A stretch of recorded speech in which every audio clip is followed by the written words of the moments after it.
अच्छा सर, मुझे ये बताएं कि बहुत सारे लोगों को ना कंटिन्यूसली ज़ुकाम का मसला और ये चेस्ट की प्रॉब्लम रहती है, और हमने देखा है कि वो अक्सर फ़ैन भी स्लो कर। तो जो भी कहते हैं एसी 4 या 5 साल से लगा हुआ है ना, तो उसके डक्ट सिस्टम में लीजनेला पैदा हो रहा है, और ये छाती और सांस की और नाक और साइनसेस की बीमारियां भी करता है। नॉर्मल मतलब कि नाक का रास्ता और साइनसेस का रास्ता अगर नहीं खुला हुआ तो फिर वहाँ पे प्रॉब्लम्स आए। जैसे दमा के लोग होते हैं, उनको छाती का मसला होता है, तो दे वांट के वो किसी ठंडी जगह पे ना जाए। किसी भी ऐसे एनवायरनमेंट में जाते हैं जहाँ पे टेम्परेचर काफ़ी गिरा हुआ होता है, ठंड के करीब होता है, तो जो हमारे लंग्स हैं और जो हमारी सांस की नालियाँ हैं ये कंजेस्ट कर जाती हैं। पुराने टाइम में जो चेस्ट डिजीज़ का इलाज किया जाता था उसमें उनको सन एक्सपोजर दिया जाता। अस्सलाम वालेकुम नाज़रीन, मैं अली रहमान खालिद और आज मेरे साथ डॉक्टर अली रज़ा साहब मौजूद हैं। आप ENT स्पेशलिस्ट हैं और आज हम स्पेसिफिक जिस टॉपिक पे इनसे बात करने जा रहे हैं वो बहुत सारे लोगों का इशू है कि अवेलेबिलिटी की वजह से हम AC का बहुत ज़्यादा इस्तेमाल करते हैं। जब हम सोते हैं उस वक्त भी AC चल रहा होता है और वो सुबह तक AC चलता रहता है और बाकी सारा दिन भी अक्सर घरों में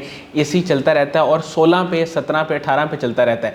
इसके क्या नुकसान हैं इंसानी जिस्म के लिए? और चूँकि ये ENT स्पेशलिस्ट हैं तो हम इनसे ये भी जानेंगे कि बहुत सारे लोगों को ये ज़ुकाम और गले ख़राब का मसला बहुत ज़्यादा रहता है, तो क्या इसमें AC का कोई रोल है, ये भी हम जानेंगे। अस्सलाम वालेकुम डॉक्टर अली रज़ा साहब, कैसे हैं आप? वालेकुम सलाम जी, मैं ठीक, अल्लाह का शुक्र। सर, मैं पहला सवाल डायरेक्ट आपसे यही करूँगा कि AC के ज़्यादा इस्तेमाल से हमारी सेहत पे क्या नुकसानात होते हैं? अच्छा जी, AC का जो बेजा इस्तेमाल है, एक ये अननेचुरल चीज़ है। सबसे पहले हमें इस चीज़ को हमें क्लियर होना चाहिए कि कोई भी चीज़ ऐसी मोडेलिटी जो कि नेचुरल नहीं है, उसका आपके जिस्म के ऊपर इफेक्ट है। वो आपके खुराक में, वो आपके एनवायरनमेंट में, वो कुछ भी है।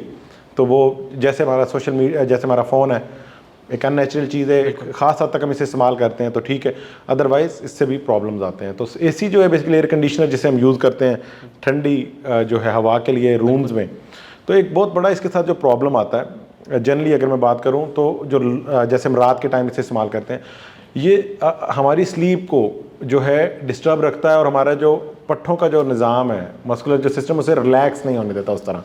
ठीक है ना। इसको एक तो चलाने का तरीका ये होना चाहिए कि इसे आप बहुत ज़्यादा ठंडक ना पैदा करें, इससे हल्का लाइक 28 के अराउंड इसे रखें, 28-26 के अराउंड रखें, और इसको कोशिश करें कि इसे बंद कर दें।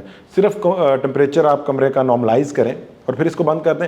जो इसका बेजा इस्तेमाल है वो बहुत नुकसानदेह है। कैसे नुकसानदेह है? वो एक तो आपको स्लो करता है। लाइक जैसे एक रूम है, आपने उसमें AC की रखी हुई है 17 पे और आप उसे 17 पे मेंटेन भी कर रहे हैं। एक ये है कि रूम बड़ा है, आप मजबूरी में उसे 17 पे चला रहे हैं और वो एनवायरनमेंट 28 का ही है, तो ठीक है, वो तो ठीक है। लेकिन एक रूम है और वो 17 पे आप उसे मेंटेन कर रहे हैं सिर्फ एक ठंडक का एहसास लेने के लिए, तो ये आपको स्लो कर रहा है, लागर कर रहा है। सर स्टिफ हो जाते हैं काफ़ी, ये हमने देखा है। और अगर ज़्यादा चलता रहे तो मतलब ऑफिस में भी वैसे भी तो मसल्स में थोड़ी पेन होती है। इसकी क्या वजह है? इसकी ये वजह है कि ये आपका मेटाबॉलिज्म डाउन करता है ना।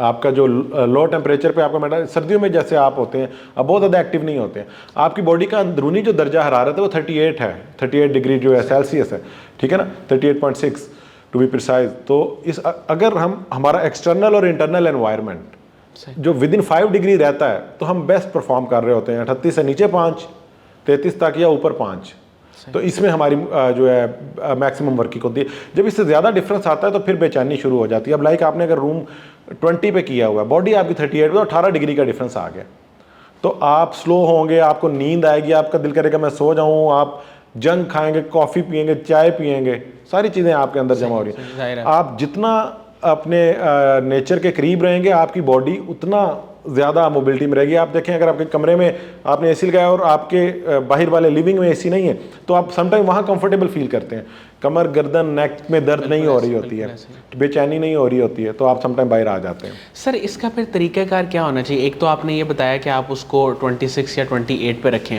और सेकंड उसको ज़्यादा देर ना चलाएं। इसके अल्टरनेट पे कोई और भी ऑप्शन है, कोई कूलर या कोई ऐसी चीज़ जिससे जिनको इफ़ेक्ट ज़्यादा है?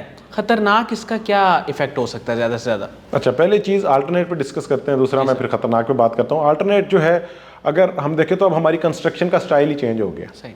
हमारे जो छतें हैं वो तकरीबन 11 से 12 फुट के ऊपर हैं, कुछ जगहों पे तो 9 फुट पे हैं।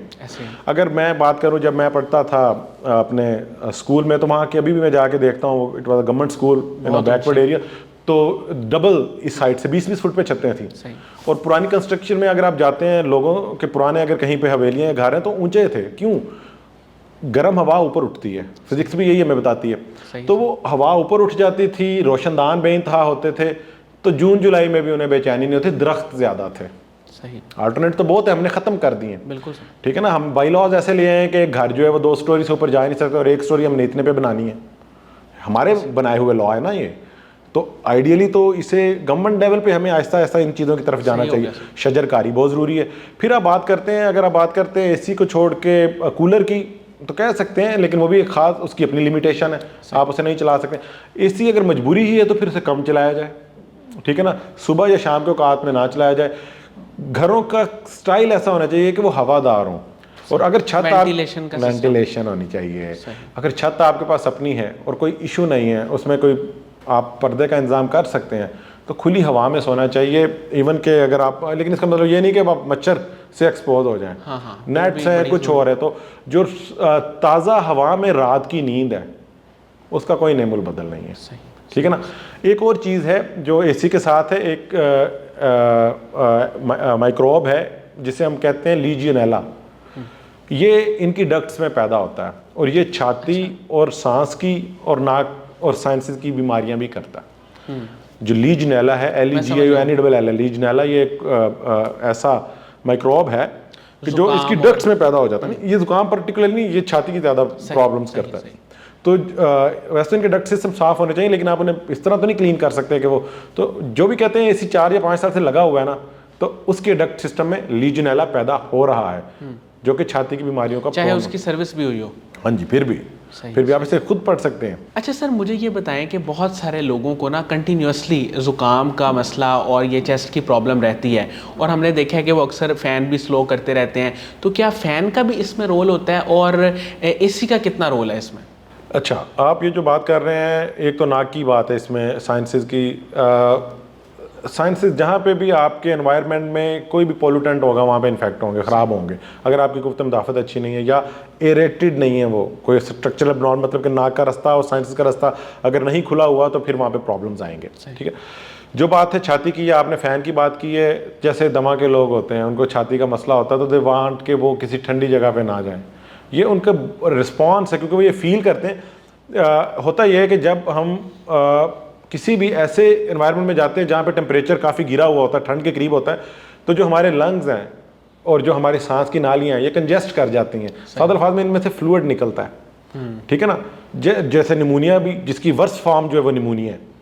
तो लोग प्रेफर करते हैं, अगर आप पुराना जो तरीका इलाज देखें जो टीबी के लोगों के लिए किया जाता था, उन्हें कहा जाता था कि आप खुली हवा में रहें, धूप में रहें। ये भी एक तरीका था। पुराने टाइम में जो चेस्ट डिजीज का इलाज किया जाता था, उसमें उनको सन एक्सपोजर दिया जाता था, ताकि उनकी जो है वो गर्माइश रहे। और जो लंग्स हैं, बेसिकली लंग्स जो हैं, जो हमारी छातियाँ हैं, ये आप समझ लें गुब्बारे हैं इनके अंदर।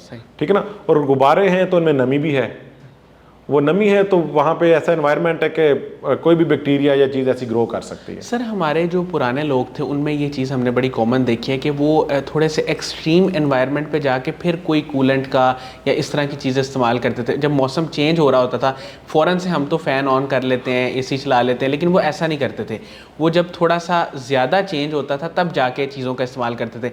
तो हमारी जनरेशन में ये चीज़ काफ़ी ज़्यादा चेंज हो गई है। हम तो फ़ौरन जैसे ही थोड़ी सी गर्मी लगती है हम उसको चेंज कर लेते हैं, फिर थोड़ी सर्दी लगती है तो हम कंबल पे वापस आ जाते हैं। तो ये इतनी इंस्टेंट जो चेंज है वो क्यों है?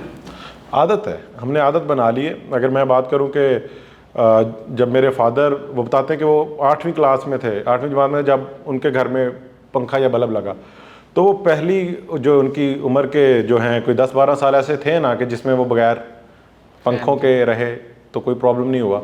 मेरे दादा का इसका मतलब है कि उन्होंने सारी उम्र नहीं ये चीज़ें इंजॉय की या इसमें नहीं, तो तब एक तो पोल्यूशन कम थी, वही बात, कंस्ट्रक्शन स्टाइल डिफरेंट था, हमें आदत हो गई है, हमने डिफरेंट कर लिया। अगर आप किसी पुरानी फिल्म मूवी में पुराने घर देखें जो कि मिट्टी के बने हुए थे, लोग उसमें भी रह रहे थे, लेकिन अब हमारे एक घर के या एक कमरे के अंदर जो हमारी हमने चीज़ें लगाई हैं, सीनरीज हैं या जो चीज़ें हैं, अब वो नॉर्म बन गई हैं, उसके डेकोर का हमने नाम दे दिया। बिल्कुल ऐसे। तो बेसिकली सादगी जो है ना, वही आपकी सक्सेस और इस्लाम भी इसी में सेहत है, इसी में सेहत है। Thank you so much doctor साहब, आपने हमारे लिए टाइम निकाला। नाज़रीन, मुझे उम्मीद है कि इनकी गुफ्तगू से आपने बहुत कुछ सीखा होगा। इंशाल्लाह दोबारा हाजिर होंगे एक नए इंटरव्यू के साथ। तब तक के लिए अल्लाह हाफ़िज़।